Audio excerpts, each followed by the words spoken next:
সুপ্রিয় দর্শক মণ্ডলী, গতকালকে যারা জুতার দোকানে চুরি করেছে এদের মধ্যে একজন চোরকে আমরা ধরেছি। এখন আমরা তার ইন্টারভিউ নেব। এই যে ভাই, আপনি চুরির মতো একটা নিকৃষ্ট কাজ করেছেন, আপনি তো একটা চোর।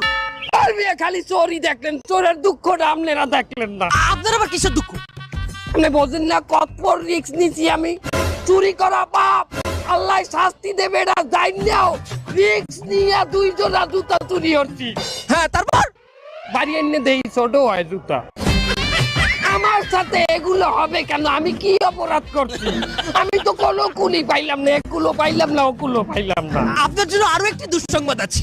ইউনূস সরকার ঘোষণা দিয়েছে যারা যারা চুরি করেছে সিসি ক্যামেরায় শনাক্ত করে তাদের গ্রেফতার করা হবে। ইনুস সাহেবরে ভালো মনে হরতালাম, মাসুদ ভালোই গেলে তবে ইনুস সাহেব ভালো হইলে না। আমি একটা চোর, দুইজনা জুতা চুরি করছি, আমারে ধরবে সিসি ক্যামেরা দিয়া। হ্যাঁ, আমার পিছনে ইনুস সাহেবের এত সময় বলে ব্যস্ত। হবে না। কি হবে না? ইনুস সাহেবরে দিয়া হবে না। এ জাতি